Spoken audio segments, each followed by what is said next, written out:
Oh my God, Stephanie, these movies. It's just, Yeah, they were something. oh, they are something. Let's just do it. You all set? Hmm. All right, I'm gonna do my little spiel and then we'll get going. You good? I'm wearing my Oh, I love our Christmas that. truck headband. Where'd you get the headband? Sassy Hey, Olive, it's my favorite brand. shout out Sassy Olive. Sassy Olive, that's right. Okay, here we go.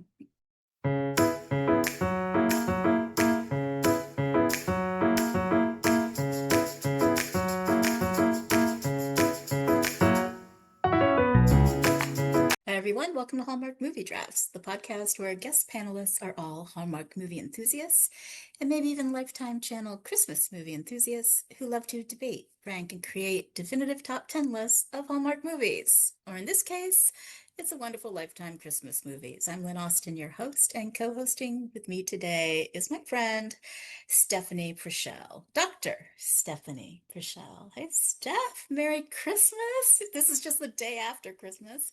How was your holiday? Merry Christmas, Lynn. It was really good. It was good. We had like the whole family got together and we do a scavenger hunt every year for my nephews. They love that. We play games. It was really good. Lots of laughter, which is always like my favorite part, and just good time with the family. So, how was your holiday? That sounds like such a blast. It was good. It was sort of quiet because we're kind of spread all up and down the East Coast. So there's lots of Zoom calls, phone calls, that kinds of things. We also got 8 inches of snow, like Christmas Eve day and throughout Christmas. It was a lot, but there was a lot of Christmas cheer. I didn't get around to doing as much baking as I normally do and Mm. prep, with cookies and cakes and things like that, but I did some. And I'm really proud of the fact that I took our Paint Your Own Christmas chocolate Santas that we got from Bissinger's Oh yeah. When Dan Abel was on, the CEO and chief chocolatier of Bissinger's, handcrafted chocolatiers. He was on with us just a few weeks ago.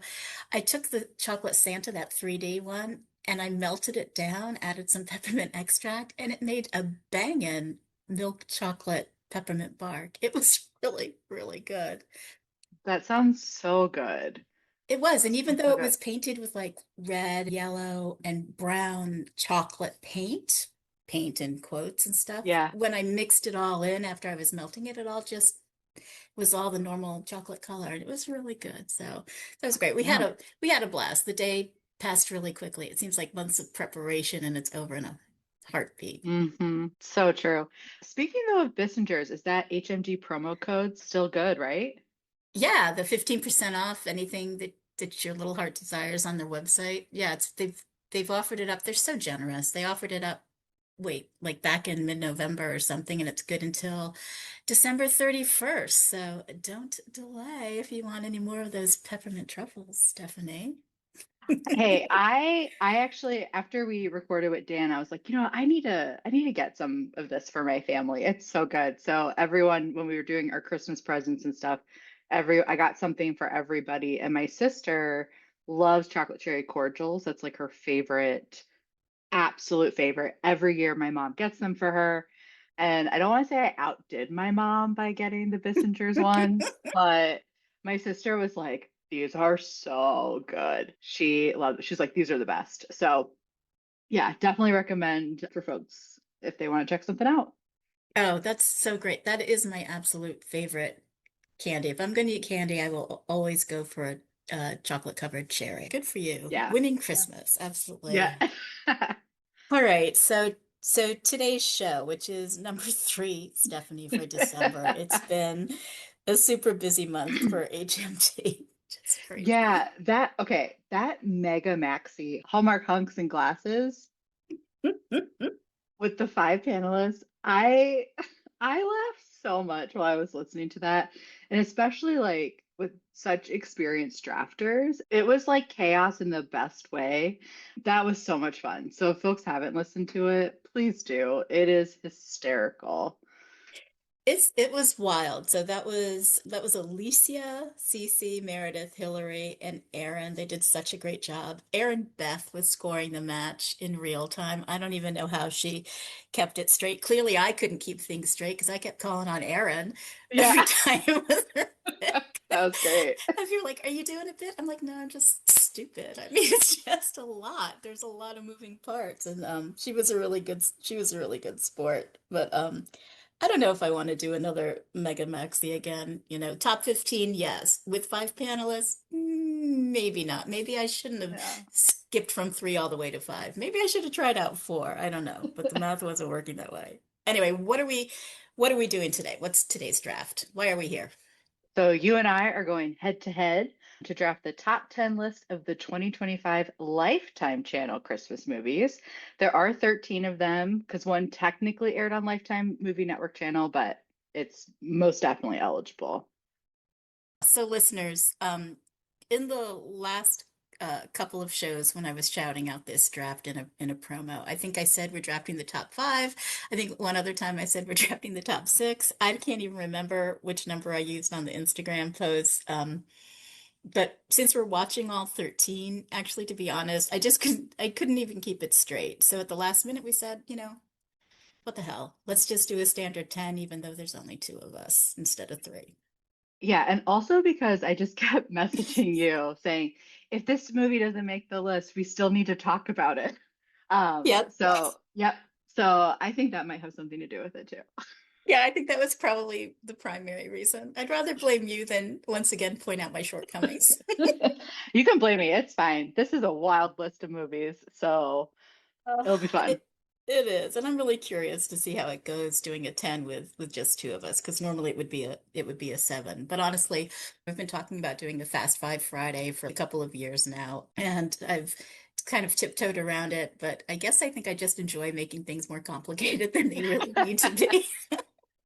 Why do five when you can do 10, right? So That's right. let's just see what happens. Watching these 24 Hallmark Christmas movies plus these 13 Lifetime Christmas movies, my math is right. That's still only 37, and that's still less than the number of Hallmark Christmas movies last year, in 2024. So it really wasn't too bad to try to fit these in. I know I had to power through in the last couple of days. Thank God I had some time off. How was it for you? Were you able to do them in real time, or did you have to kind of power through at the end too? I I would say I kept up with it for the first couple weeks and then I spent like 2 days and I watched like over half of them. So I did a lot of them pretty quickly, but it was good. There's lots of familiar Hallmark Hall stars in these movies. So we have like Marcus Rosner, Ashley Newborough, Ariel Kebbel, Chris Russell, Corey Sevier. So like great folks. Severe weather warning just like came out of the blue in one of these. And one of our favorite Hallmark faces, Maddie Finocchio, showing up in not one, but two of these Lifetime movies in completely different roles, too. I mean, not that that should be a Yes. surprise, but very different ends of the acting spectrum. But we'll get to all that. So let's just get right down to it. Here we go. For today's match, there's no trivia around, thank God. We're just going to toss a coin to see who gets to be drafter A or B. Thank goodness. So, yeah, so glad there's no trivia on this. So, drafter B is going to pick positions 10, 8, 6, and 4, and drafter A is going to pick positions 9, 7, 5, and 3. Right. Then we're going to get to do back-to-back coin tosses to see who gets to pick the number two movie, and then toss it again to see who gets to pick number one, just so it's not automatically assumed which direction we're Hmm. going with, right? So with this wide swing in movie topics and uh, quality, I'll just leave it at that. You really can't be sure. And you and I don't really vibe on the same movies. So No, it's gonna yeah, I wouldn't say there's a wide range in quality either, Lynn. I think the quality is pretty low overall, but I agree. I am very interested to see how this shakes out because I really don't know what you're thinking on these movies. I'll just toss this coin. You call it heads or tails. What do you want? Heads. It was tails. Okay. Use that tails. All right. I did not want to do this. Was that out loud? I'm going to be drafter B. I'm going to kick off the list and I'll Okay. get 10, 8, 6, and 4. We each get two vetoes. I didn't mention that before. Clearly, overrides don't have any place in this because that wouldn't make any sense. Steph, you're going to be drafter A, so you'll do 9, 7, 5, and 3, and then we'll do the coin tosses for 2 and 1. All right. Any final thoughts before we get down to No, I feel like I take a lot of deep breaths on this one. it? All right, everybody, buckle up. Here we go. We're going to draft the ultimate top 10 list of Lifetime Channel Christmas movies between me and Steph. So, for number 10, I am going to offer up Sweet Holiday Romance. Sounds All good. right. Sweet Holiday Romance. So that is Erin Carpluck as Amanda, Chris Russell, so familiar Hallmark face there that you just mentioned, is Simon. Amanda is a world-renowned pastry chef, and she's worried about losing her edge, wanting to reclaim her title as the Queen of Christmas Cookies. She enters the Chicago Christmas Market Christmas Cookie Competition and decides to pair with the Little Shop of Fudge. And little does she know the owner has left her handsome nephew, Simon, that's Chris Russell, in charge of operations, and he doesn't have a clue about making fudge. So the first thing, Steph, before I even get to the movie itself, is this movie is actually from 2024.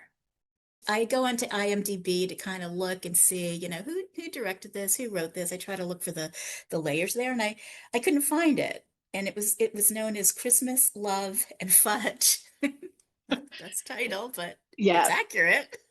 Yeah, there's a few that are from 2024, which I thought was really Yes. interesting. So, yeah, we'll talk about that. But Yeah, uh, so this is known as Christmas Love and Fudge. I don't know where it premiered in 2024, but for 2025, it's a premiere for Lifetime, and they renamed it Sweet Holiday Romance.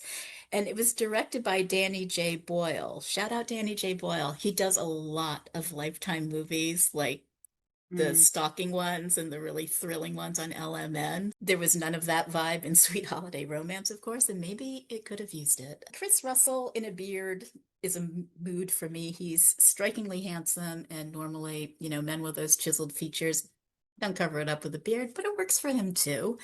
Erin does a good job. She holds her own, but just the whole premise is just stupid. It's it is yeah. stupid. So this woman, his aunt owns a fudge shop. It's Christmas. She leaves the country. She Hmm. takes the recipe with her. She leaves him with no inventory, but she wants him to run the shop. What does she expect him to sell? There's no candy. There's no fudge. There's nothing. I mean, it's just, you really have to stretch your imagination um, beyond belief. So happened to watch this right after I watched the pickleball movie. Don't get me started on that one yet. Um, and the blonde friend is the same as Luke, the tennis pros, who doesn't want to play pickleball. She's his manager. It's the same woman. See, Oh, yeah. Yeah. we I see a did lot notice of that. repurposing of talent in these 13 movies. Can ganache be made into a mirror glaze? Sometimes it can, sometimes it can't. It depends on what your ingredients are, because a mirror glaze has to be shiny. And what she did in the shots that were shown, that's not a mirror glaze. That's a freaking ganache. Don't even try with me, people. The sign says Little Shop of Fudge on the wall, just as she's telling Chris, it's not just fudge. Oh, okay. That's not what your sign says. I mean, just from start to finish, there's this awkward singing by Dr. Kevin, who shows up and wants to ask Amanda for a date. He kind of comes out of the blue. I could go on and on and on, but I want to hear what you think. And I will just leave it that this is a sweet holiday hot mess. Pass. It's my number 10, but honestly, it could have tied for 11, 12, and 13. You go. Okay, so Lynn, I'm actually going to use my first veto. You've got And I'm not going to say anything else right now. to be a long day. I'm so Oh, glad we have two. But I'm using my first veto. sweet holiday romance is being vetoed. My, my hand is shaking. I can't even believe you're vetoing this movie at 10. All right, let's see. Then I'll go Merry Missed Connection. Okay. So this is Emily Alatalo is Marie. Andrew Bushell is her co-star. Marie has it all, including an in-depth account of her life from the last 24 years. So when she goes into a speed dating event in a last-ditch effort to find a man to take home for Christmas, because we all want to do that, right? Oh, Gag, totally. Yeah. gag. Yeah, my husband walked through at that part and he's like, what is this crap? He's correct. So she takes her diary with her, but in the midst of the event, she puts her diary down, picks up the wrong one, and will the star-crossed diaries and potential soulmates find their way back to each other for Christmas? Spoiler alert, unfortunately, yes, but it takes a long, you have to wait a long time for this to happen. So this is one that was made in 2024 as well. This was called The Perfect Christmas Date. I think the best thing about this is that there is a Canadian stand-up comedian, DJ Demers, who plays her hard of hearing brother. He wears a hearing aid, okay?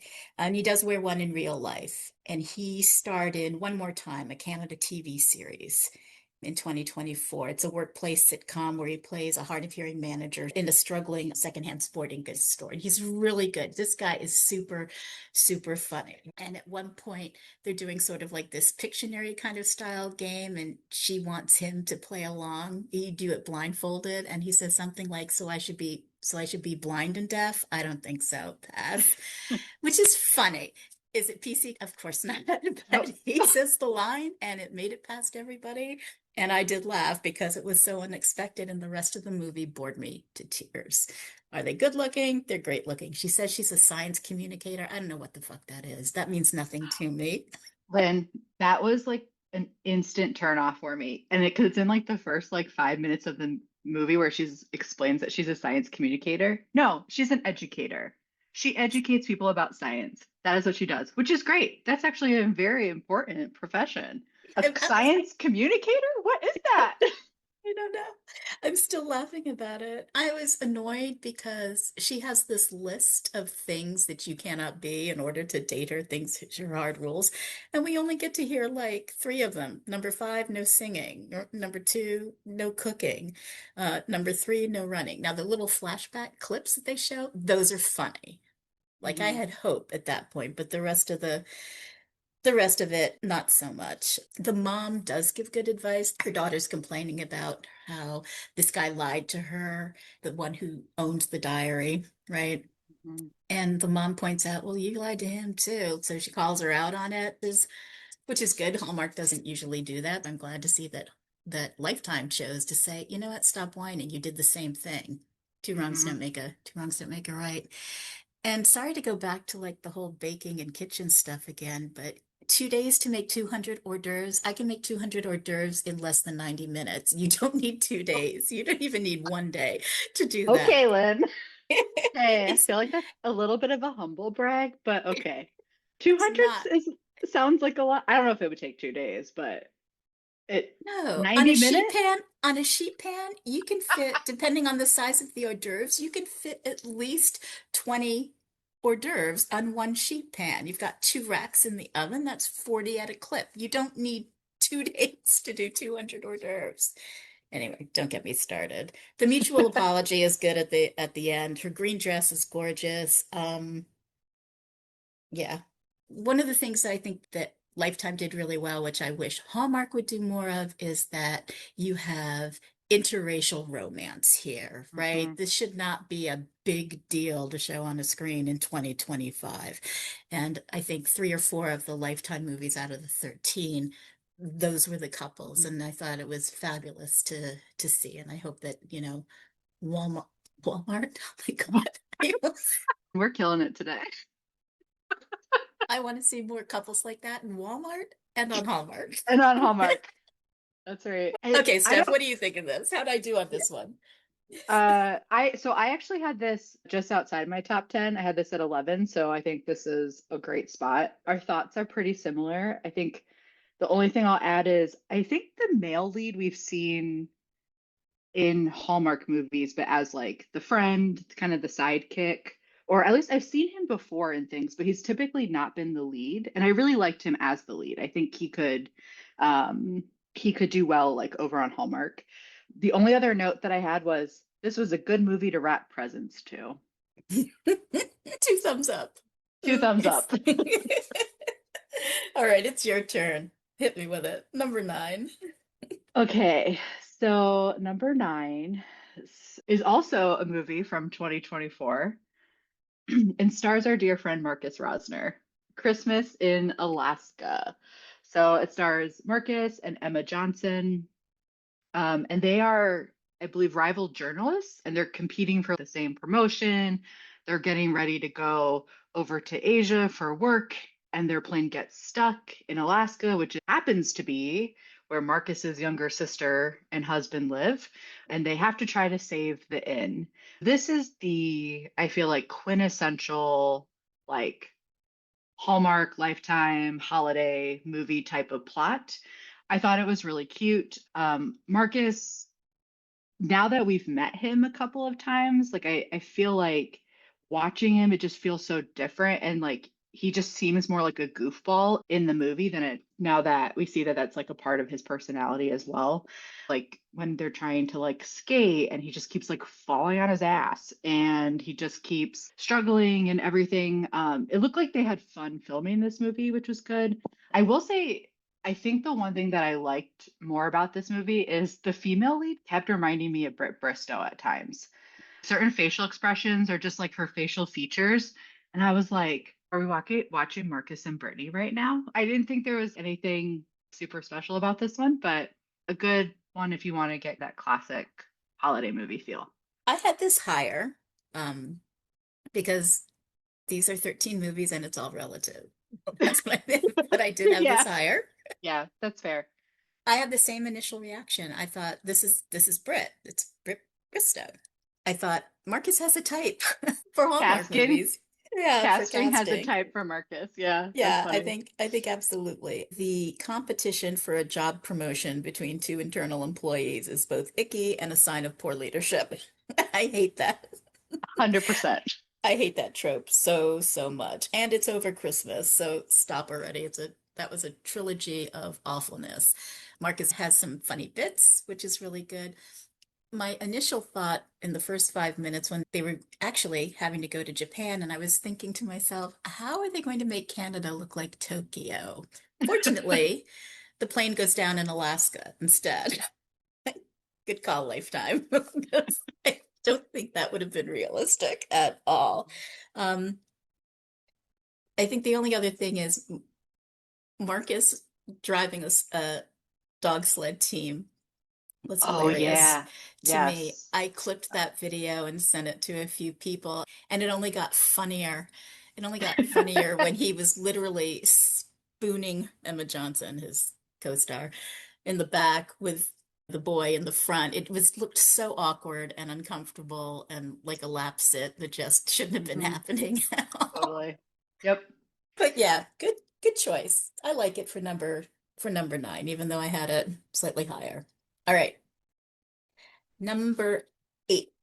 Number 8, I'm gonna go with a Christmas cookbook. So a Christmas cookbook is Ashley Newbrough is Veronica, Franco Lopresti is Cullen. Newly single at Christmas, Veronica finds unexpected comfort in the Xmas Club, a festive group of food lovers who cook, give back, and celebrate the season solo. But when sparks fly with the club's warm-hearted founder, Cullen, that's Franco Lopresti, she realizes that the best part of Christmas might not be the food or the traditions, but the people who feel like home. So this movie is based on the book The Xmas Club by Lenora Worth. The Amazon description for the book shows that they really changed the plot of this movie Oh, a lot. of course they did. I Of encourage course. you, whether you look at the description on Amazon or Goodreads or go to your independent bookstore and grab a copy, read what the book's plot is versus what this turned out to be. So Veronica's been dating Theo for 7 years and he forgets their anniversary. He's a Winner. monster. Yeah. He gives her earrings and she's thinking that she would be getting a ring. And he just gushes about how they need a Christmas reset. And I'm thinking, like, why is he saying this now? It's been 7 years. It's right before Christmas. And then he goes on to say that a relationship reset is not the same as a breakup. I don't know, Steph. I think it is. Yeah, It's it not doesn't a good, sound good. it's not a good look for him, but this is just so bad. He's full of really inappropriate words of wisdom, like a breakup is like taking down a Christmas tree. It may be sad, but you're glad to have the space back. What the? Like, It's like, yeah. stop, you're just making it worse. I don't know. There's a meet cute between Ashley and Franco, Veronica and Cullen. And that custom cocoa blend sounds really delicious.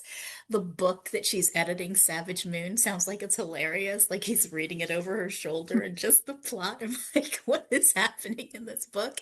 And you just know Lifetime should make a movie called Savage Moon because that is the perfect platform for it. Franco Lopresti is distractingly good looking. I mean, just jaw-droppingly handsome. I think if Franco Lopresti and Chris Russell were in a movie together, my head would just explode. I hope somebody cast them together. Franco's done one Hallmark movie, I think. I think we've seen him in something else. I just can't remember what it Hmm. is. But this is standard Hallmark fare. There are no surprises here. It's good acting. They do a decent job. Also, an astonishing amount of quarter zip shirts on men in these Lifetime movies, and I am here for it. That's a vibe for me. I love a quarter zip on a guy. So, did I buy one for my husband for Christmas? Yes, I did. I don't know. Do you look nauseous or excited? I can't tell. Well, no, okay. I was just like looking up as you were talking. He was in Ashley Newborough's Unwrapping Christmas movie. That's what it was. I would say I feel pretty similarly about this movie as I did the Unwrapping Christmas series. Uh, it didn't do it for me. I don't know what it is. He doesn't really work for me. So I have a different experience than you, Lynn, with this one.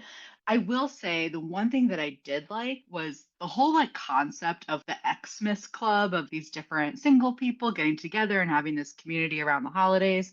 I thought was really fun. And the different activities they did were really fun. It was cute.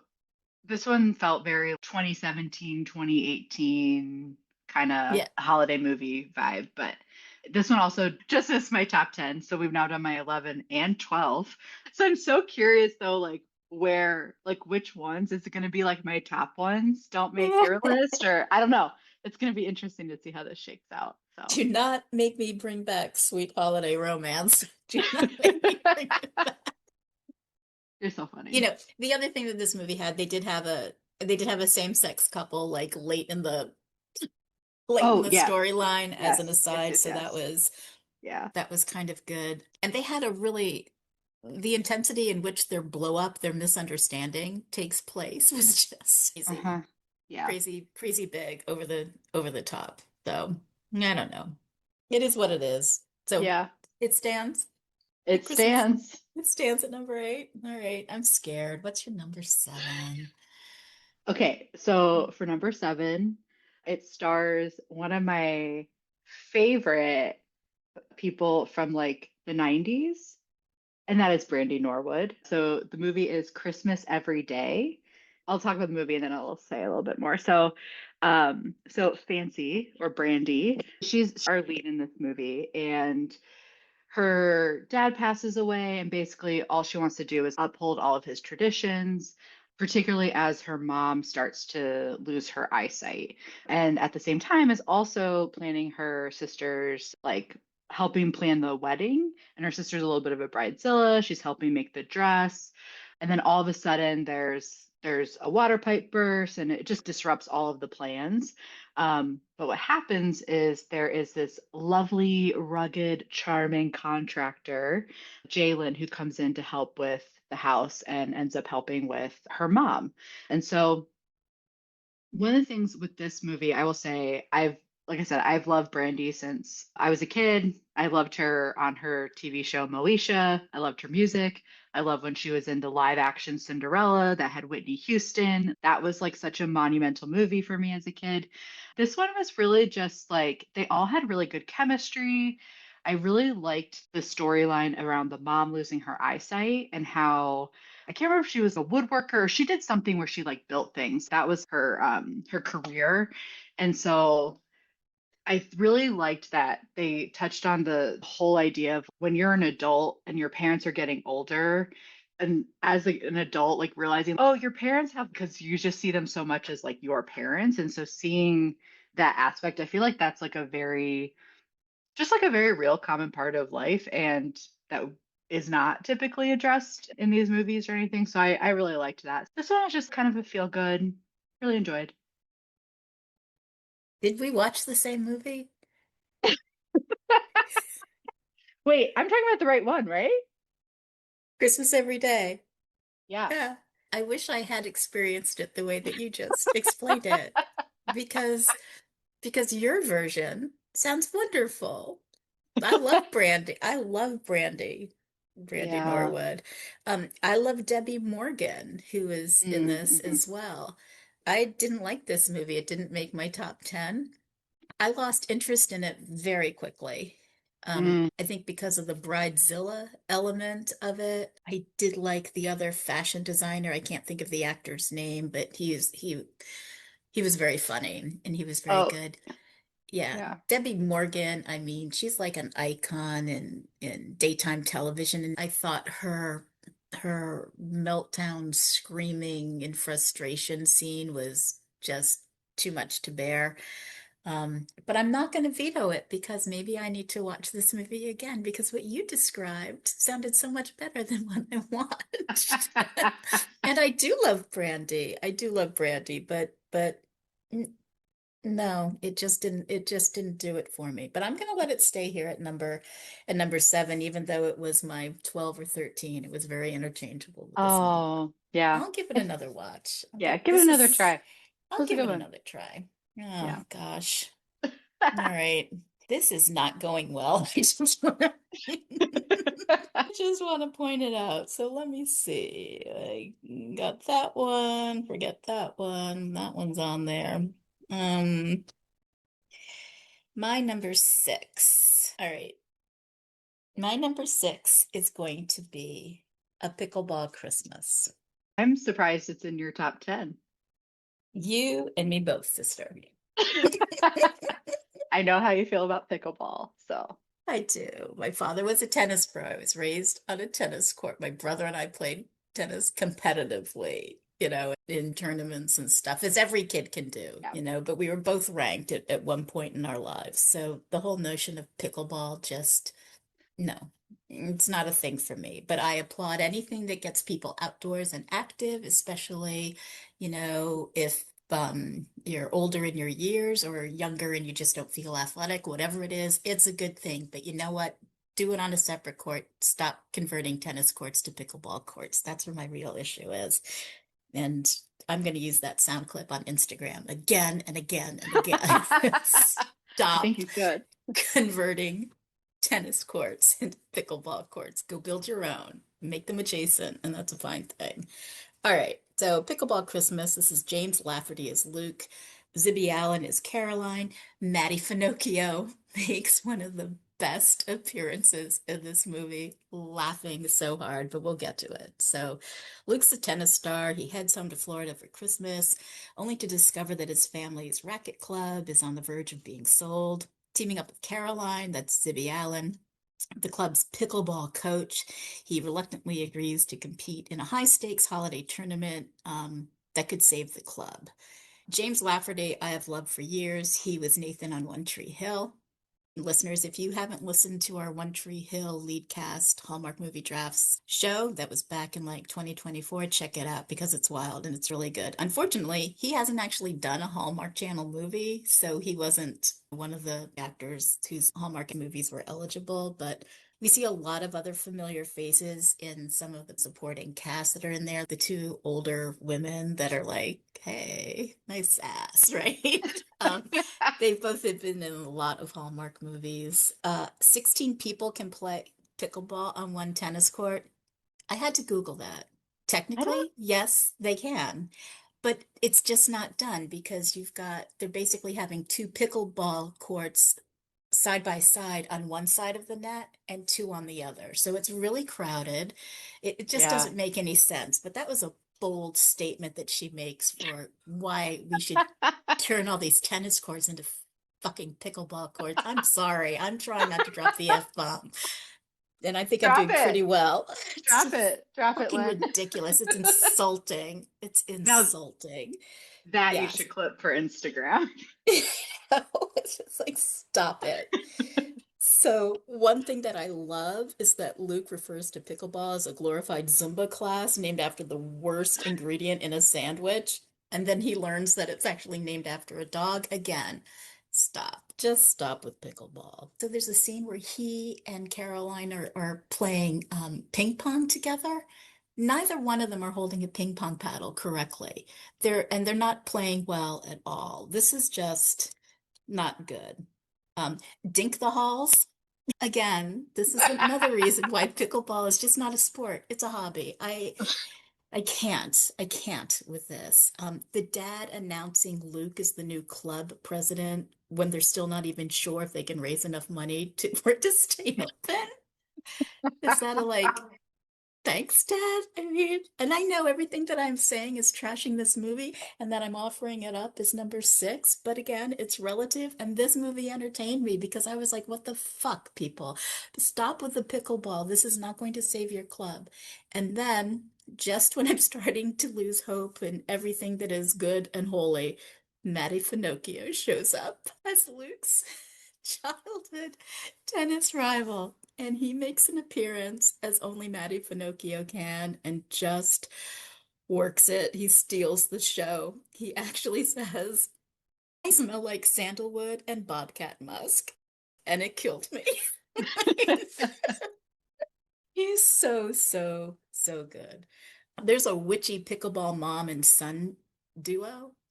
And I swear I had to stop it and then really look because she looked so much like Jennifer Coolidge to me that Yeah, I I was like, is agree. that Jennifer Coolidge?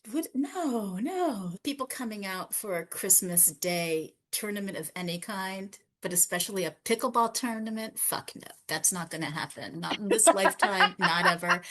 Not in It's a Wonderful Lifetime movie, not in a Hallmark movie, not in real life. But there you have it. A pickleball Christmas for the Matty Finocchio of it all is number six. I love this movie. I had a little higher, but I'm not going to use a veto. I've also been a big fan of James Lafferty for a long time. Like you said, the supporting cast is really good.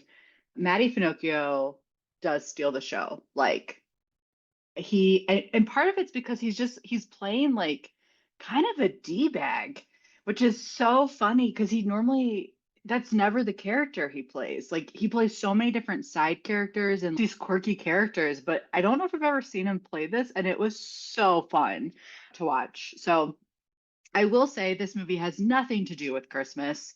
So I think that that is one piece if you're looking for a movie that gives you the Christmas feels, this is not the one. But I will say this movie has the best kiss in any of the Lifetime holiday movies.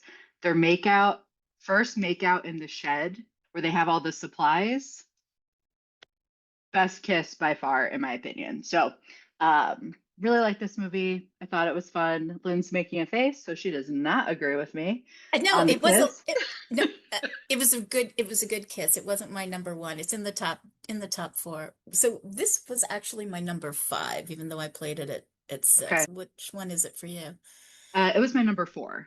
Oh, okay. So we weren't that far off Yeah, on it. yeah, Okay, yeah, good, yeah, good. yeah. I'm just Yeah. still shocked that it was in your top 10. So I think it says more about the list of movies that we watched. It was It's fun, fun. but I was Yeah, seething. I was seething yeah, throughout the whole thing, but it was fun. yeah. And no, it, I, it didn't change my mind about playing pickleball. Not going to happen. yeah, yeah.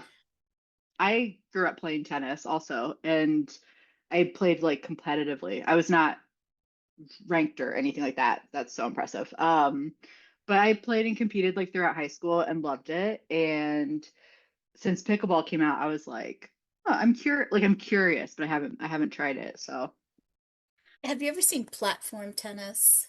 So platform tennis is played on a wooden court on okay. platform. Okay. It's a small size. The paddles are wooden.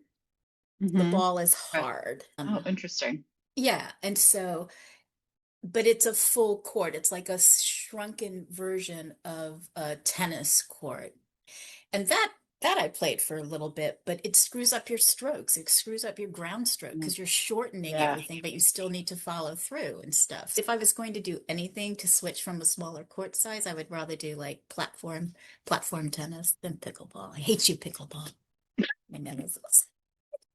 All right, Steph. We're Okay. halfway through this list with whatever this pick is going to be for you for number five. Okay, let's see. Number 5. I am gonna go with okay. Okay. I'm gonna go with what I think was the movie that had the best cast of characters. Deck the Hallways. This movie is our other movie Veto. starring. Okay, I will no. tell you, I will tell you that it's coming back, Okay, just so you great. know. Okay, Okay. But so I we'll talk am about. I am vetoing it. Yep. So we'll Okay. talk about it later. Go ahead. Yeah, Hmm. how's it feel, Steph? Get a veto. I'm like, do I go with my number 6? Do I go with my 3? Hmm. I'm gonna go with my number 6. I'm gonna go with a severe weather warning, and I'm gonna go with Rodeo Christmas Romance. This movie is about a curmudgeon, Corey Sevier, who shows up after he's been, I want to say after he was deployed, and shows up at his ranch and gets into bed with Rebecca Dalton's character, Emma, and doesn't know that she's there. She doesn't know that he's coming home, doesn't know that the ranch is actually owned by two brothers. Basically, it's about their love story. There is a ton of kissing in this movie, a lot of kissing, big ones, as Bran would say. This one was just like really fun, even though it was like very curmudgeon-y and the brothers are like rivals and they have to work through their stuff. But I loved how her character, who is like friends with the brother and works with him, which is why she's at the ranch in the first place, she basically is like, you two need to sit down and figure your shit out. She inserts herself in a way and they listen. And it was fun. It was a fun one. Lots of horses, lots of kissing, lots of nearly not fully dressed Corey Sevier. You would Corey's not been see this. working out. Corey's been working out. You would not see this to this degree on Hallmark. Not even close. So, Rodeo Christmas Romance, number Oh, 5. I wanted to make sure that this got on the list. This is my number three. These Okay. kisses were amazing. So Yeah. first of all, severe weather warning makes this intense entrance, as you said, gets into this bed. So this is very much along the lines of Hallmark's 'Tis the Season to Be Merry with Rachel Lee Cook and Travis Van Winkle. Had the same sort of a scene where he gets in or he comes out of the shower and she's in bed, something like that. I like that element. The lead actress here also reminded me of Britt Bristow. Yeah. They keep talking about all of the things that need fixing at the ranch, but this ranch looks fabulous. Those horse stalls are stunning. I mean, what is there to fix here? It's a very Hallmarky movie, with the exception of these glorious kisses. And I'll get to that in a second. Someone says the love of a good woman will fix a broken man. Good grief. Well, at least it wasn't the reverse. At least they went with not the love of a good man will fix a broken woman, because I would have thrown something at the TV, but that was still bad. It touches on vet trauma and forgiveness, so there's a deeper thread that Mm-hmm. runs through it, and then the whole sibling issues between the brothers. Lots of cowboy words of wisdom. You can't mess up what you're meant for. This one. I'm like, what? I had to rewind it. Say that one more time. You can't mess up what you're meant for. And you learn more from letting go than from hanging on. I'm like, okay, Hmm. cowboy, whatever. Um, Corey knows how to kiss. Not only has he been working out, Corey knows how to kiss. He does like this kiss against the wall, one arm over her Oh yeah. head kind of a thing. And I was all in on that. He is not a all star that I'm particularly attracted to or think is Mm-mm. traditionally attractive. But there is something about him in this movie. I don't know, maybe it's the fake bullet hole in his chest when he takes his shirt off. That's Could be. true. I don't know, but there is some serious kisses. Absolutely lots of kisses. He too shows up in a quarter zip, so right there I was fine with him. I would like to see quarter zip shirt sales skyrocket after this show drops. I like how she says women have a lot more to juggle and handle as rodeo competitors, because that's what she does. She talks about marriage and kids and home and all of that and the competition, and that they have an, honest chat about what she's passionate about, what she wants to do, and that he's not trying to hold her back. Thank God. He's not asking her to give up anything, right? Don't quit the circuit and stay here. They find a way to get everything that they both want. I like that the ending is not her giving up her career. I like this movie. It's a good cast, hot kisses. Corey was a Hmm. revelation to me. I'm still trying to figure what happened. And I decided that there will be a Corey Sevier draft in 2027. Yeah. Well, Lynn, when we did the Cedar Cove draft, I like rewatched all the Corey movies for that. And I realized that he's really grown on me over time. He's not, I agree, like, he's not one that like really has stood out to me. I don't know. I think I don't know if it's just because he's done so many of these movies now. Like, he's just getting better at it, or if he's like, we're he's, into it. But yeah, he's worn us down. I don't he's know. worn us down. Maybe that Yeah. might be it. He's super talented. He's one of these triple threats, right? He writes, he directs, he acts. I've loved a lot of the movies that he's directed. So, yeah, there's a lot more to Corey than meets the eye. And I have to tell you, those kisses, he did a good job. Those are like in my top one and two. So Hmm. better than the pickleball shed kiss. Not for me, but that's okay. I mean, this one's the kisses in this one were definitely at the top for sure. Yeah, they were Yeah. good. All right, number four. This is my last definite pick because we've got coin tosses for one Hmm. and two. Why did I come up with this idea? I hate this idea. I would rather have been able to know I could use Oh, a veto with security. Oh my gosh. Well, I'm going to take a risk because know that you like Deck the Hallways, and I like Deck the Hallways. And I don't want to waste my number four on that because I think you could probably use it as your number three so it gets on the list. I'm going to risk it because that was a okay. great movie. So I am going to choose one. Um, I can't believe I'm saying, oh, I don't know. Out of my top four, only one is on this list, and that's Rodeo Christmas Romance. That was my number three. So my one, two, and four are still not on this list. My And one, two, and three are not on this list. I need to pick one.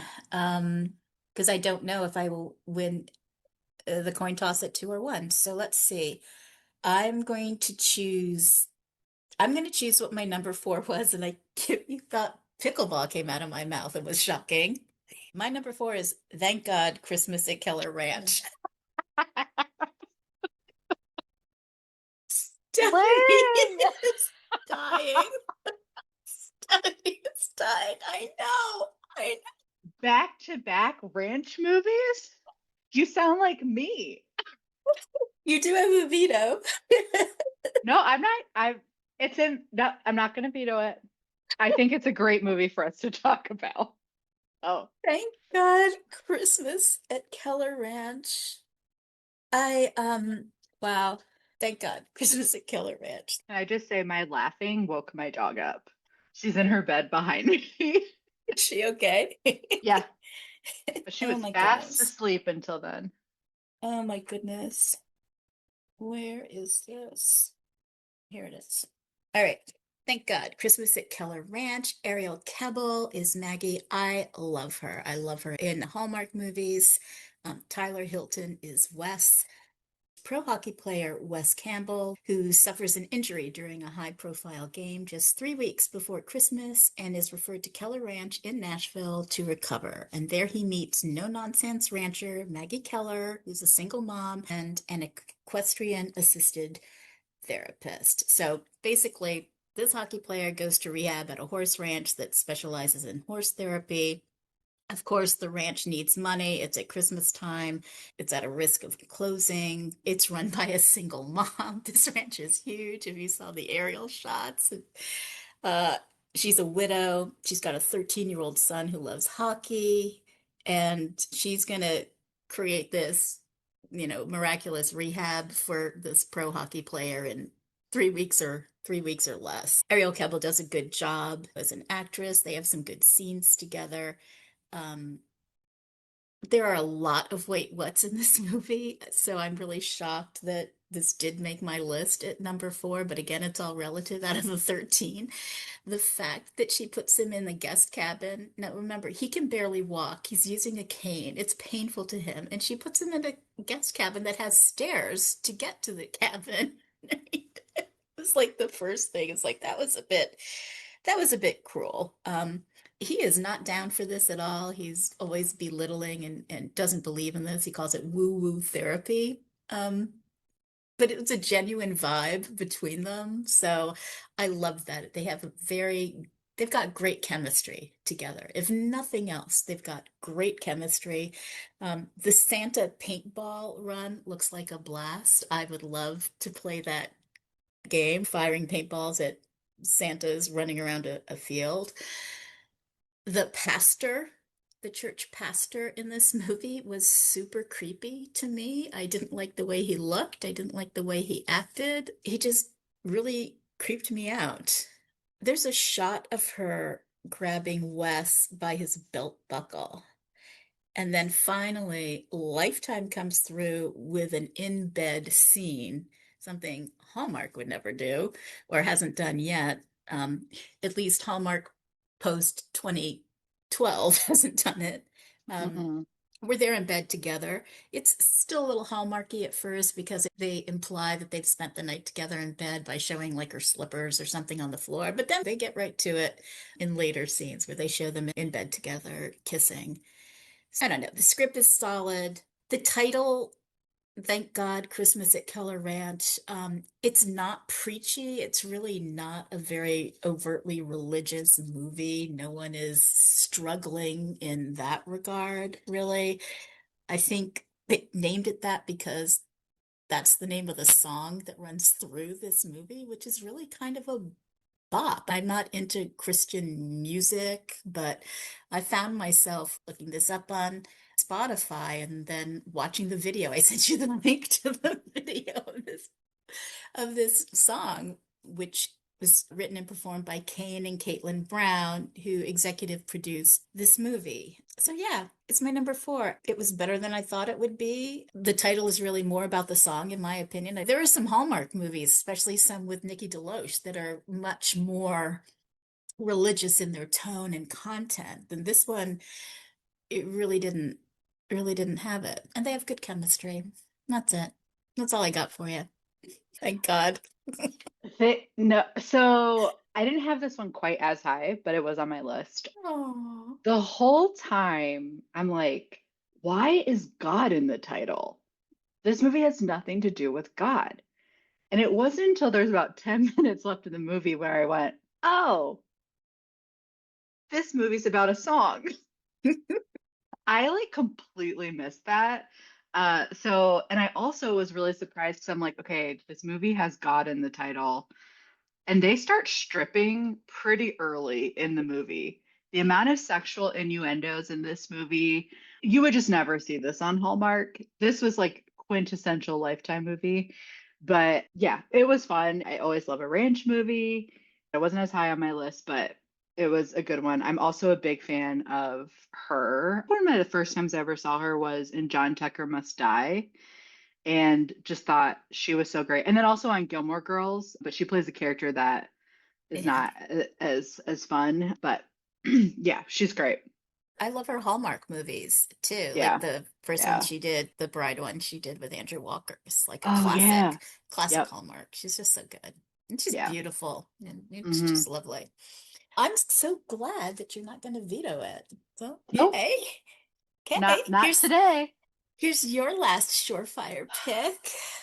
I hope my I know. risk was worth it, she said pleadingly. It's tough. Hmm, Oh, because my one, two, and three are not on this list yet. And like, what if I don't get either of the coin tosses? I know. This is tough. Okay. I'm gonna go with I like this twist though. I I do do like too. this twist. Yeah. I do too.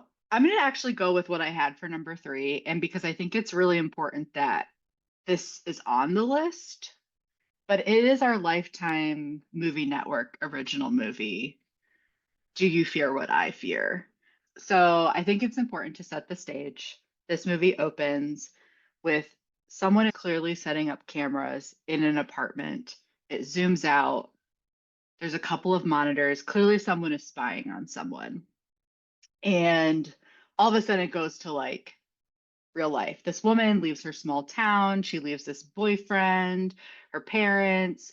She goes to the big city. I think it's New York. I can't remember, but goes to the big city um, to see if she can like hack it in a new job and new career. And all of a sudden, basically, someone has hacked her Alexa, which is called Elmer, by the way, which I'm like, why is this called Elmer? It makes no sense. So the first time I heard it, I was like, am I hearing this correctly? And then it kept being like, Elmer, stop. Elmer, stop playing song. Elmer, play jazz. Like it was so funny. Basically, very quickly, you can see she's starting to be stalked. Someone is spying on her. She starts to receive like a picture, someone breaks into her apartment and trying to figure out who it is. And one of the things is that on everything she gets, there's the line, "Do you see what I see?" as part of it. And then that's the music that is hacked on her Elmer, if you will. And it's like a Christmassy kind of tune. It just had the right amount of creepiness. It felt like the classic Lifetime thriller kind of movie. I love that they did this one set at Christmas. I think it was really fun that they did this. Truly, my favorite part of this movie was at the very end. I'm just gonna spoil it because I mean, it's also pretty obvious throughout because as soon as you meet the boyfriend from her small town or hometown at the beginning, he is creepy. And so you're like, it's clearly this guy, but they do a good job of trying to cast it on different people and stuff. But right at the very end, because he's like basically trying to attack her and she's trying to get away, and she just goes, Jesse, do you see what I see? And then she whacks him with a wrench and it was fantastic. It was Lifetime. It was great. So I really like this one. For people who are interested, I know I obviously just said the whole plot, but I think anyone would enjoy it that wants to watch it. Oh, everybody needs to watch this. This was my number Yeah. two. I'm so Okay. glad you played this. This was my number two. First of all, creepiest opening before a very Hallmark movie town scene. The fact Yeah. that they just throw it out there at the beginning, like small town girl leaving for the big city, right? It's the Hallmark trope. And they're like, hold my beer, Hallmark. Here we Yep. go. Yes. Yeah, the boyfriend looks totally creepy right from the start. But even then, I wasn't entirely sure that it was going to be him because they wove in all these other characters from her apartment building. There was the doorman who was like, what up here, right? He's kind of Hmm. creepy. Then there's the tech guy that lives down the hall, and he's kind of sus too. Josh Henderson is Steve. He plays her apartment neighbor across the hall. You've seen him in a million Lifetime movies. You've seen him on a dramatic television series. So he was in the Dallas reboot as one of the Ewing guys. he plays such a bad guy in a lot of his roles. So as soon as I saw his face, I was like, ooh, is it going to be him? Because he's kind of sus too. Some things about this movie that I just noticed right off the bat, aside from the creepiness, she's in this apartment, right? And she shares a wall with an apartment that's supposedly empty, but she's hearing all of these renovation noises. But every time she goes to knock on the door or try to open it, nobody's there. But she's hearing sawing and pounding and all this kind of stuff. The hallways are incredibly narrow in this apartment building, and I just kept thinking, how did they get the furniture into their apartments? These hallways are like little rat Mhm. mazes, right? Every time she runs out of her apartment, she never locks the door. She leaves it wide open. I'm like, what are you doing? Yep. I happen to love snow globes. I've never been more creeped out than seeing a snow globe appear as a gift in someone's apartment. I was like, what is happening? Uh, there's a scene where one of the characters is literally pushed down the stairs and dies or doesn't die. I'm not going to spoil that part, but I was like, where did that come from? So there's some very, very, on the mark lifetime scenes in this. There's more suspense in this. This is not a gory thriller. It's not that level of LMN at all. But there's more suspense in this than your typical Hallmark movie mystery would have. And like I said, they do a really good job of putting a couple of suspects in front of us that really could seem like they could be who her stalker was. The scene towards the end before she whacks him with a wrench, It's you so know, good. they did a really good job. Like you see, anytime a woman is being dragged on the floor, it instantly just raises my anxiety level. So they have a little bit of that, but not to the extent that a normal Lifetime thriller would be. So I love this movie. It had enough Christmas in it, but I guess I would have liked it to be even more over the top than it was. But I can see why they didn't dumb it down. They just neutralized the crazy that you would normally see on an Mhm.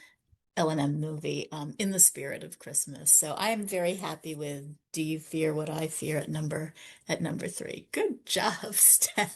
Yeah. Well, and I'll say one thing I liked because at one point, fairly early on, I started thinking, oh no, there's going to be like no Christmas elements to this.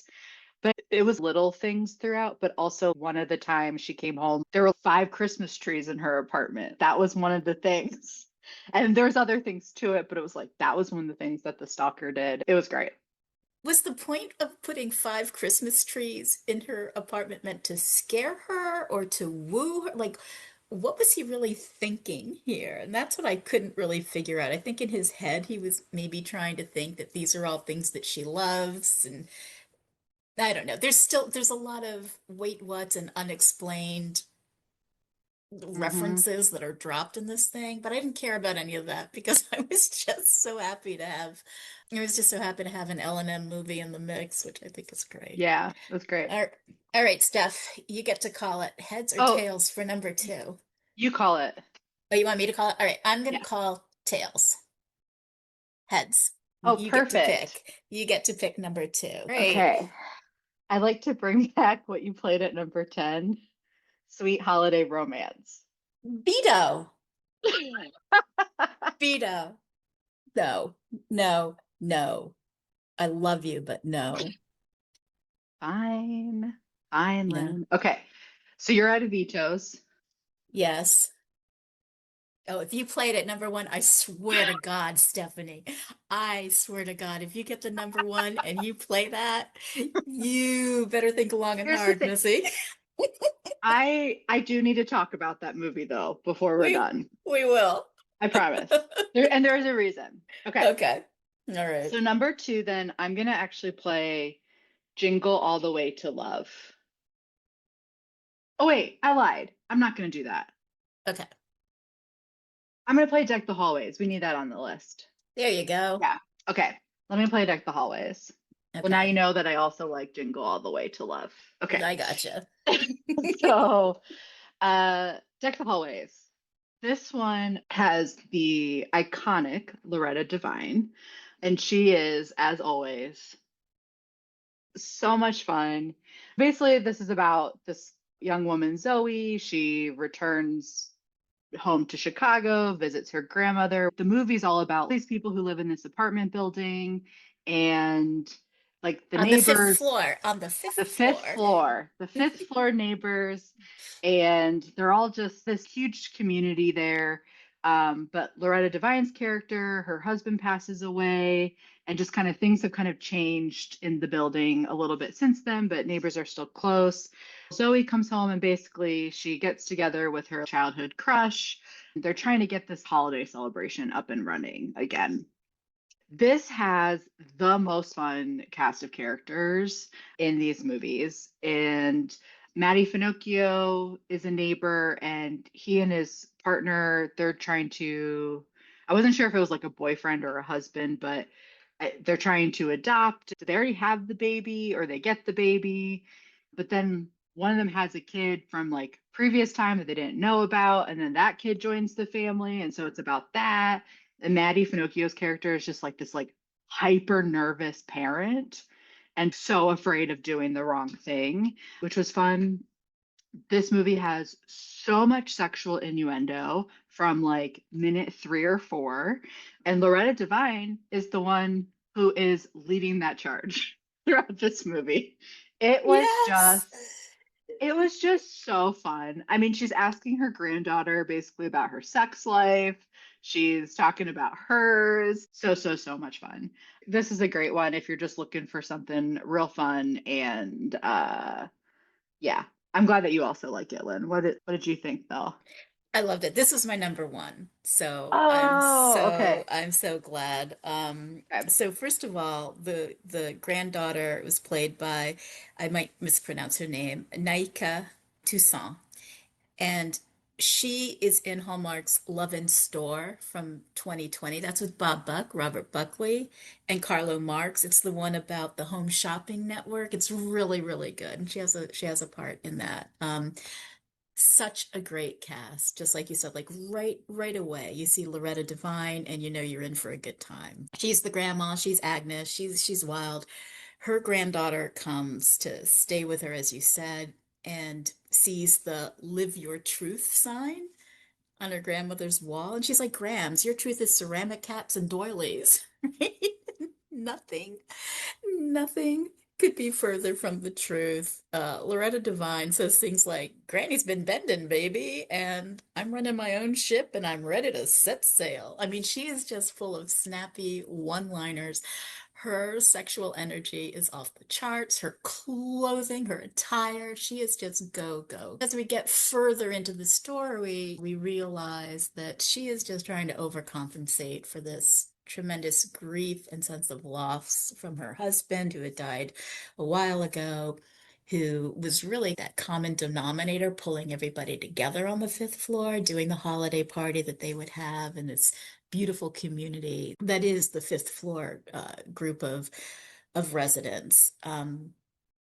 Great to see Maddie Finocchio still playing a slightly comedic role, but in a serious storyline, right? So Mhm.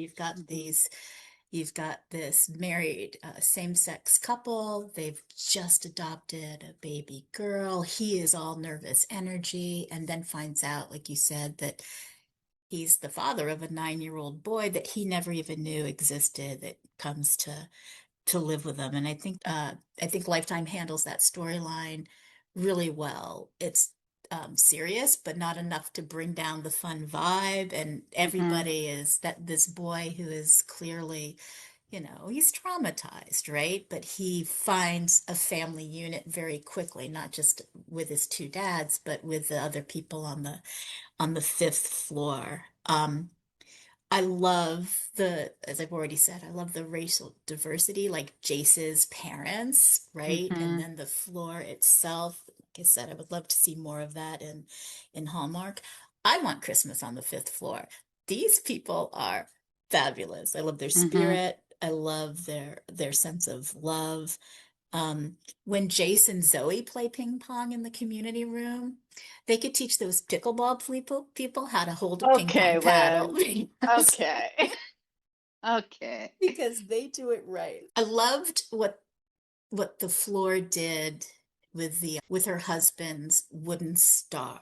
They each contributed Mm-hmm. something to repair it and everything and made something new and beautiful. There's a lot of laughs in this. There's heart warmth in this. There's a lot of Christmas in this. I love this movie so much. The cast was just great. I did a deep dive because at the end, as the credits were rolling, there was an in memory tribute that closes out the movie. And remember, the dead husband's name was Ozzy. That's what they kept referring to him as, Ozzy. And in the credits, it says in memory of Ossifield Anderson. So I Googled his name, I looked him up. There's an article on him in Ohio State Alumni Magazine. And this is what it says. It says, as a child, Ozzie Field Anderson, class of 70, PhD, rose at dawn to till the land where his family sharecropped, then headed to a one-room schoolhouse in Pineview, Georgia. For high school, he paid the postman 50 cents a week to squeeze beside the mailbags and hitch a ride to the only high school in the area. His passion for education led him to Ohio State for an advanced degree and then a college teaching career that spanned 50 years. Anderson, an Army vet, died August 10th at age 97 in Tallahassee, Florida, where he taught mathematics at Florida A&M University while schooling generations of students in life lessons. Dr. Anderson lifted generations through education. His son, Gregory Anderson, co-wrote this script, which I thought Hmm. was really amazing. Just really, really incredible that this movie was written by his son. His Yeah. dad is kind of woven into the storyline. I love the sense of family in this, the sense of community. And most of all, I loved all of the laughs. Loretta Devine is just a national treasure. We need more Loretta. So great Mm-hmm. pick for number two. Really great pick. All right, Steph. You want to call this one for number one? Sure. This can go any way. This can go any I'm so way. nervous. All Okay. right. Tails. Oh shit. Is it Tails. tails? Yes. Yes. Do you know what I'm gonna do, Lynn? Well, let's just remind people, since we have nine movies, what is not currently on the list? Let's see. True. Jingle All the Way to Love is not on the list. The Christmas Campaign is not on the list. Runaway Bride for Christmas is not on the list. And Sweet Holiday Romance is not on the list. All right, Stephanie. Don't, don't do it, Stephanie. Are you going to choose love or chaos? I'm not here for friendship, Lynn. No, you're here for friendship in every other effing draft. All right. Before my head explodes, I'm going to read the list That's 10 yeah. to 10 to 2, do state of the art of the list. At number 10, we have Merry Mixed Connection. At 9, Christmas in Alaska. At 8, Christmas Cookbook. At 7, Christmas Every Day. At 6, A Pickleball Christmas. At 5, Rodeo Christmas Romance. At 4, Thank God, Christmas at Killer Ranch. At 3, Do You Fear What I Fear? At 2, Deck the Hallways. And at number 1, whatever she says it's going to be, because I'm out of vetoes. At number 1, Stephanie, what is it? Okay, if I choose kindness, I have one idea, and if I choose what my number one is, it will upset Lynn. What do No, I it won't go upset me. It's just a game. with? No, I know. This is what I tell I you know. guys. I know it Play doesn't your number actually one. upset you. Play your number one. Okay, Lynn, my number one is Sweet Holiday Romance. And what is wrong with you? No, this is so So, bad. okay, so here's the thing with this movie. Ugh. I will say I'm not a huge Chris Russell fan. However, I like his Lifetime movies so much more than his Hallmark ones. Why? I don't know. I don't know if it's the scripts, just how they're shot, the whatever. Um, the plot in this is absolutely ridiculous, like Lynn said. I am not going to try and say that you should watch this for the plot. I actually don't know if anyone should watch this in general, but for me, I love this one. But it's your number This one. it is. This one is classic Lifetime to me. Like for classic like Christmas Lifetime. Um Part of why I love this so much is because the female lead, Erin Carpluck, I think is Erin Our Carpluck. plug. Yeah. how you Carport. say it.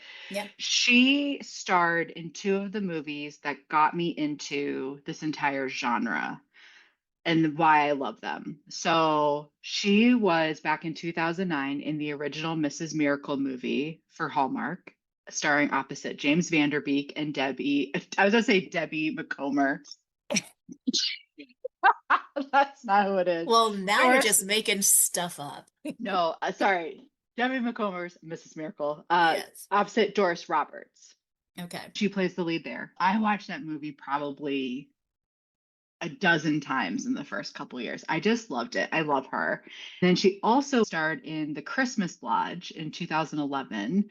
She goes to this lodge where she went as a kid growing up for the holidays, and basically they have to save the lodge. Peter Benson's in it, Rakia Bernard's in it. It's just this family Christmas whatever movie. And again, it's one of those ones that I've just watched so many times. So there's something about, for me, with her in this movie, I just love her. Like there's just something about her. You already talked about all the great parts of the plot, and so I don't feel like I need to mention that. But I Were they just great? Is that what I was saying? Is that what you heard? I don't think that's what I said. yeah, no, the like I said, the plot's terrible. It makes no sense. But I just really like them together. I liked Chris Russell was so endearing to me in this one. Once he got past being like an a-hole and jerk in the beginning part, I just absolutely love this one. This is one of those ones, again, I think a lot of it has to do with Aaron, but I could watch this one, I feel like, over and over. So that's why it was my number one movie. I love Chris Russell. I love his movies. They're all ridiculous. I wish someone would give him a good role, like the Nutcracker one in the suitcase Oh thing from God. Hallmark. I mean, I'm Oh just yeah. waiting. They pair him with Cindy Busby a lot doing outdoor stuff. It's like, yeah, okay. Those are enjoyable, Hmm. enough. But no. Just no, but congratulations. That's the list. That's the Let's list. um let's talk about the movies that didn't make the list, all right? Yeah. Because we had to watch them, listeners, and so you're just going to suffer through this. We are Yep. we're doing you a favor by talking about these. But actually, why don't you read me your top 10 list Okay. first? Yeah. Number Or 10, yeah. Or do you have a 13? Did you rank all 13 or I no? ranked all 13, and Okay. one of the movies we haven't talked about was my number 13. Okay. Okay. Do your top 13. I'm really curious, and I'll do mine too. Go ahead. The whole list. Okay. Whole thing, 13, yeah. Okay. 13, Christmas Campaign. Okay. 12, A Christmas Cookbook. Okay. 11, Merry Missed Connection. 10, A Runaway Bride for Christmas. 9, Christmas in Alaska. 8, Thank God, Christmas at Keller Ranch. 7, Christmas Every Day. 6, Rodeo Christmas Romance. 5, Deck the Hallways. 4, A Pickleball Christmas. 3, Do You Fear What I Fear? 2, Jingle All the Way to Love. And 1, Sweet Holiday Romance. Our lists are like diametrically Opposite. except We for said we said this except for probably a would happen. pickleball. Except for a pickleball Christmas, we were kind of right there, but we were Yeah, literally, you're going north and I'm going south. You're it's going so east and funny. I'm going west. All right, here's mine. Okay. At 13, A Runaway Bride for Christmas. At 12, Christmas Every Day. At 11, The Christmas Campaign. 10, Sweet Holiday Romance. At 9, Merry Missed Connection. 8, A Christmas Cookbook. 7, Jingle All the Way to Love. At 6, Christmas in Alaska. At 5, A Pickleball Christmas. 4, Thank God, Christmas at Keller Ranch. 3, Rodeo Christmas Romance. At 2, Do You Fear What I Fear? And at 1, Deck the Hallways. Why don't you start with your number 13, the Christmas campaign? Yeah, it was boring. It just didn't work for me. And I think when I was so sad, I was really excited going into this movie because it has Jack A. Harry and Vivica A. Fox. They were great because they're always elite. But like the leads just did not work for me. There was no chemistry. It was a slog. And it was hard because this was the first movie of the season. And I watched it like right away. And it really maybe that's why I like some of the other movies so much, like Sweet Holiday Romance, because I had started with this and then I watched this and was like, this is amazing. So Christmas Campaign just it just did not work for me. It was boring. Yeah, you get Vivica A. Fox, you get Jackie Harry, but they are playing Vivica's a boss, Jackie's a mom. You've got Uh-huh. Chelsea Rose Brooks, who is just gorgeous, just a stunning woman. They have lit her beautifully, they dressed her beautifully. She's a solid actress. She plays Kaylee. And then there's Austin J, who is Darren. This is a rivals at work to love interest trope. She's a driven, no nonsense digital advertising executive. She loves competition. And Darren gets hired by Vivica. He's a laid back strategist. He's very creative. Vivica Fox puts them together on this Santa PJs campaign, which is just a hot mess in and of itself. And then, they fight, argue, and spoiler alert, they fall in love. It's very Hallmarky. There's no surprises here. Um, the thing that I really resented that turned me off is that you have Vivica A. Fox and Jackie Harry, and they don't do a scene together until like the last 15 to 20 minutes of the movie. And even that is just nothing. It's just a conversation. Oh, you're the mom. Nice to meet you. Or you're the boss. I've heard a lot about you. Hello and goodbye. I'm Mm-hmm. like, you had such an opportunity with these. Both of them have incredible comedy chops, incredible drama chops. Like, do something here. I would have rather Mm-hmm. watched them than the other two. Just no surprises here. No real chemistry between the two romantic leads. And when I saw his innovative way to market the Santa PJs, which was putting three male models into the pajama bottoms without shirts on and having them pose. It reminded me of Hallmark's Finding Mr. Christmas competition.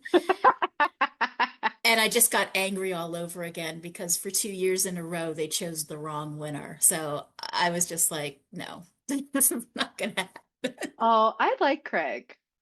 I think I like well, I mean, I love watching Finding Mr. Christmas, but I like Craig as a winner. Really? Yeah, He's better yeah. than Well, Ezra. well, not hard. All Yeah. right. That was the Christmas campaign. What's another one? I can be real short and sweet about A Runaway Bride for Christmas. Go for it. All I wrote down was it was fine. I will say I like the male lead. I've seen him in other things and I can't think of what he's been in, but Mark, is it Ganeem? Janeem? I think it's Janine. Janeem. I think so. Um, he was fun as like the hometown guy that was in professional sports and now is home coaching his son's basketball team. And I just felt like there wasn't a lot of chemistry.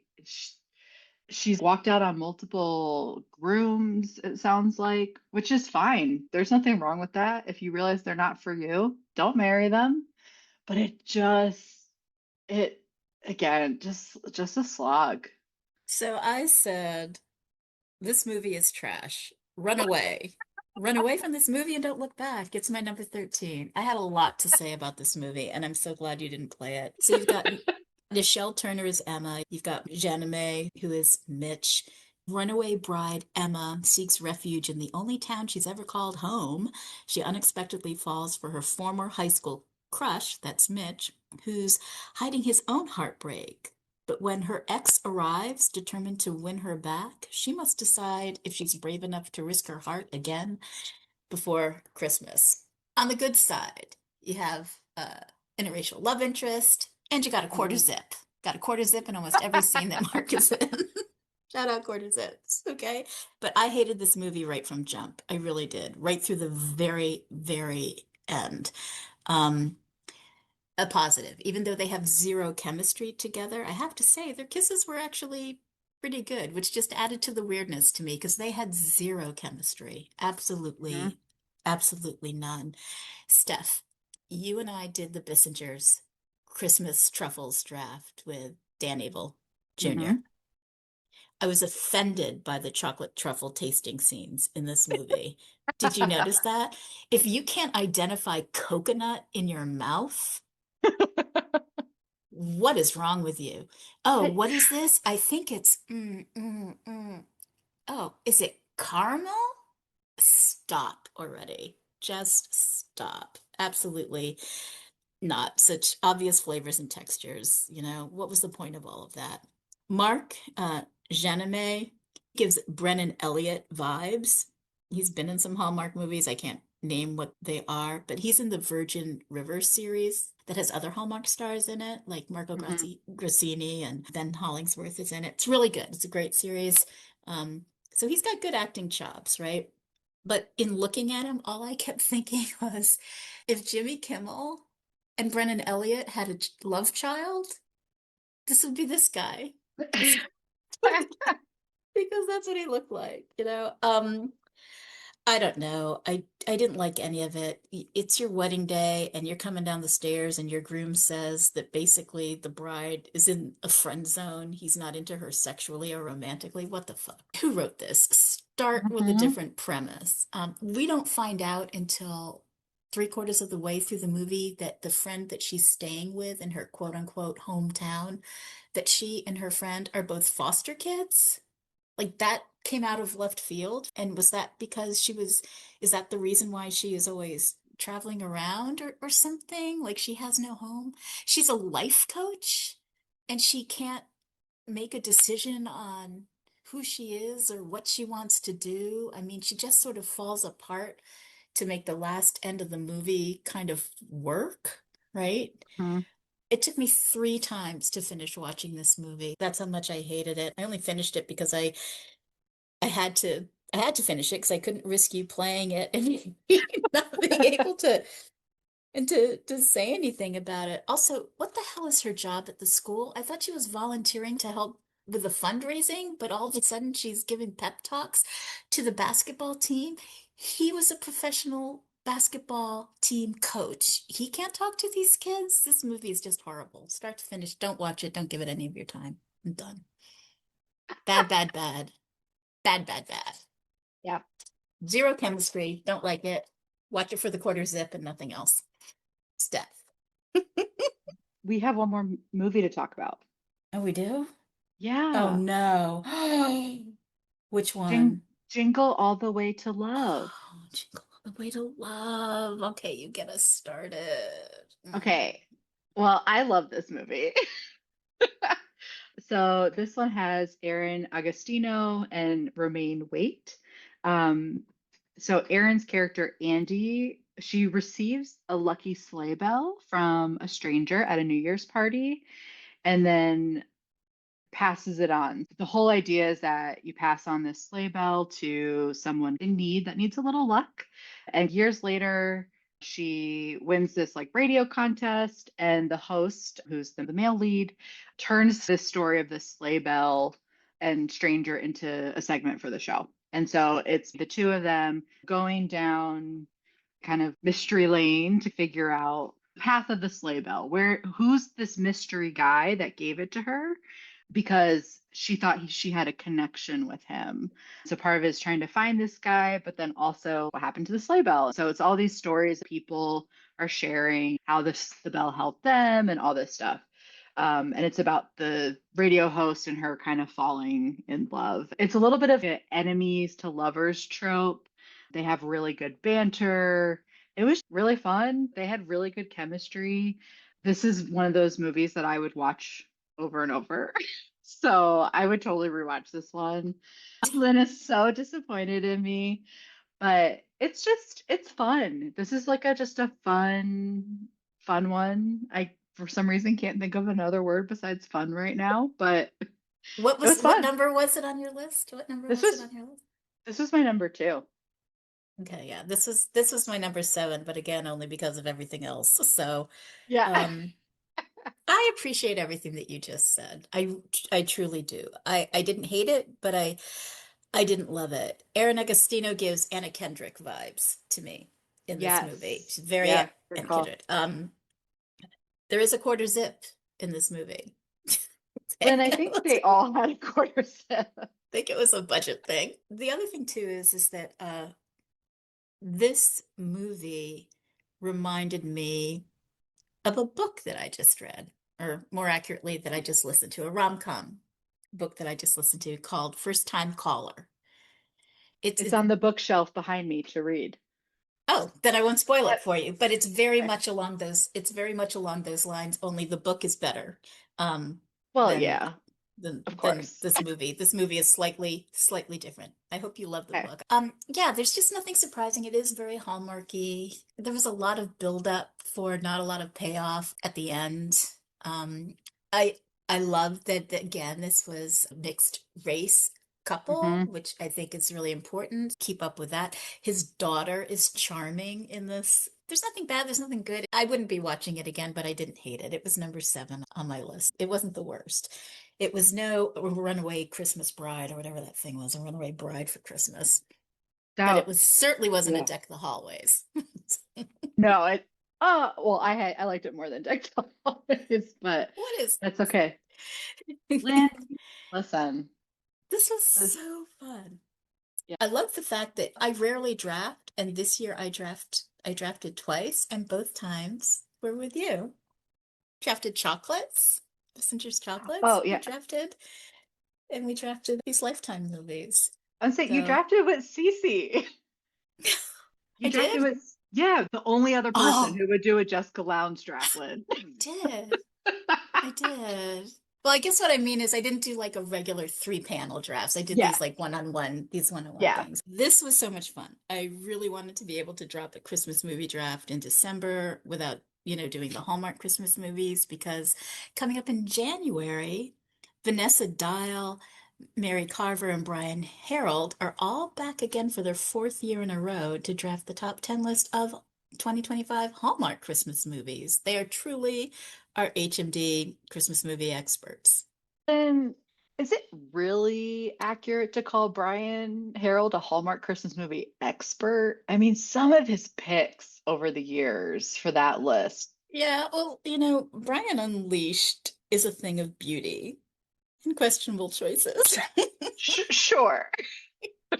But fortunately, Mary and Vanessa are very experienced in drafting with him and against him, so it's going to be a lot of fun. I'm looking forward to it, and I love that this is going to be their 4th year. So, listeners, be sure to follow Hallmark Movie Drafts wherever you get your pods. It's available everywhere. Subscribe to our YouTube channel. Follow Hallmark Movie Drafts on Instagram. If you love HMD, please share and recommend our podcast and socials with your friends. We love chatting with you on Instagram and hearing what your number one movie would have been, which I'm quite sure would not be Sweet Holiday Romance. Sorry, Steph. Ooh, please take a moment to leave a review on Apple and Spotify. It truly helps other Hallmark fans to find the show. And don't forget to use the HMD promo code at bissingers.com for 15% off anything your little heart desires. Not just the Hallmark Channel partnership goodies. Use it as many times as you want. Now, between now and December 31st, I don't even know if I'm going to be able to drop this show for December 31st. But I'm going to do my best. All good. Oh my goodness. Their confections are just incredible. Coming up in January, the HMD 2025 Tournament of Champions will kick off with the 16 drafters who won their 2025 match. Jackie Finestone is co-hosting the tournament with me this year because you, Stephanie, Aaron, Beth, Aaron, and Kate, everyone on the HMD production team except for Jackie, um, won your matches. And so you're all eligible for the tournament this year, at least for round 1. So good luck, Steph. Thank you. Study hard. And as I said, Mary, Brian, and Vanessa will be returning for the 4th year in a row to draft the definitive top 10 list of Hallmark's 2025 Countdown to Christmas holiday movies. Once more, for the final time, here's the definitive list of the 10 best Lifetime Channel Christmas movies of 2025 as drafted by Stephanie and me. Here we go. At 10, Merry Missed Connection. At 9, Christmas in Alaska. At 8, A Christmas Cookbook. At 7, Christmas Every Day. At 6, A Pickleball Christmas. At 5, Rodeo Christmas Romance. At 4, Thank God, Christmas at Keller Ranch. At 3, Do You Fear What I Fear? At 2, deck the hallways, and at number one, I'm holding my nose, sweet holiday romance. How dare you, Stephanie? Let's both say bye. Lynn loves a quarter zip and pickleball. Corey Sevier, he knows how to kiss, baby.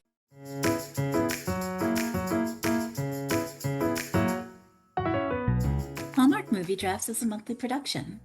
Like the show? Leave us a review. Spread the word. Help Hallmark movie fans find us. Follow the show at Hallmark Movie Drafts on Instagram. And subscribe to our YouTube channel. We just started one. It's free, I promise. Stephanie Preschel creates the movie synopses using descriptions from IMDb or Hallmark.com as a base.